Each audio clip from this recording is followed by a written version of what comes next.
Okay, so I'm going to do this one only using the calculator. First thing we got to do, define our variable. So pause and read the question. Okay, we're going to have our population. We're going to have success. Population. Who did we survey? People. What was success? They like dogs.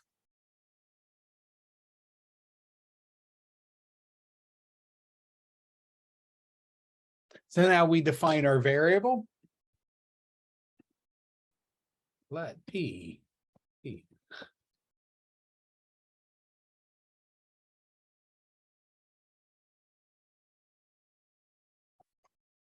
Okay, now we're going to have our sample.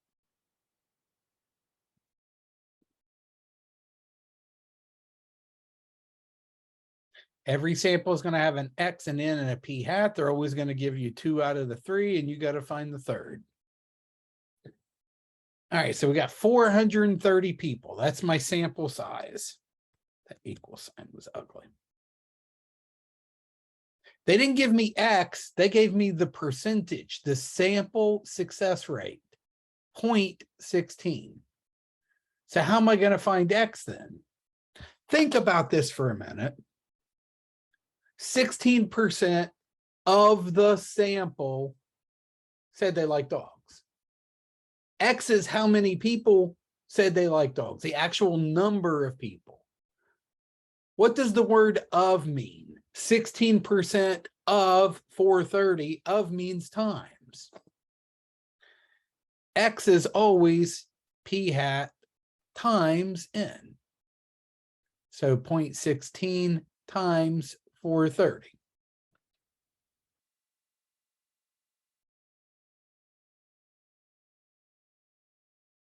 $68.8.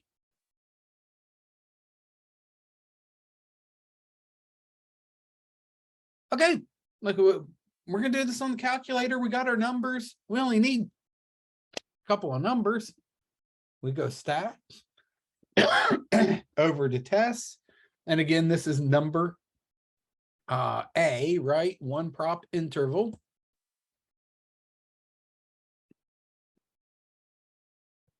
For X, we got 68.8. For N, we got 430. Our confidence level, it's right there, was 90%, so 0.90. And I want you to watch what's going to happen on the calculator here. Something weird's about to happen. We get an error. What did we do wrong? It's right here. X is number of successes. You can't have 0.8 people. X must be a whole number. Make a note of that. In my face-to-face classes, during this test 3, we're sitting down, everybody's taking the test. At least 2 people will walk up to me. They'll point their calculator at my face and go, my calculator's broken, fix it. And I'll hint to them and tell them, you can't have half a person. That's the only hint I give them. I'm not going to be there when you take the final. I'm not going to be able to give you that hint face to face. Your calculator is not broken. X has to be a whole number. We have to round. And just use normal rounding rules here. And you might be thinking, well, then aren't I going to get the wrong answer? No, you're actually not rounding. This was rounded. Whoever gave us that number, that 16%, they rounded. What they actually found was 70 people in the sample said they like dogs. And then they divided to get this and they rounded that. We're just undoing their rounding. X has to be a whole number. So if I go back in there and I fix that, I go down to A, put in 70. Hey, there's my interval. And look, there's that P hat. That's what it really was. They just rounded to 0.16. So I'm going to call that 13.4 to 19.2.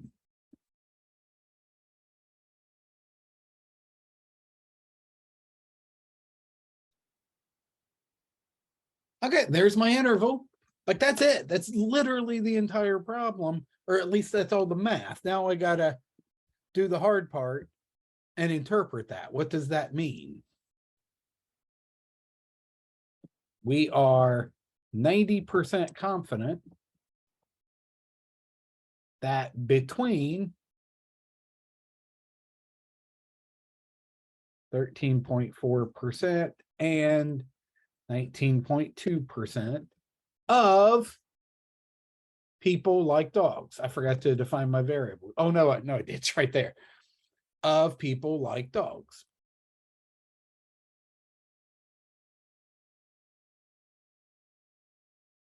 Well, whoever made up this problem, like just made up numbers, didn't they?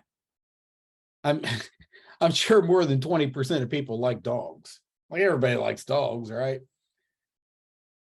Okay, now we still haven't answered their question. Their question was, what's the margin of error?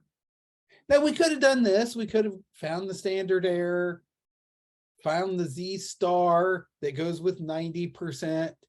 That's what, 1.645. I don't know. It's in that document. Absolutely. We could have found the margin of error using these formulas right here.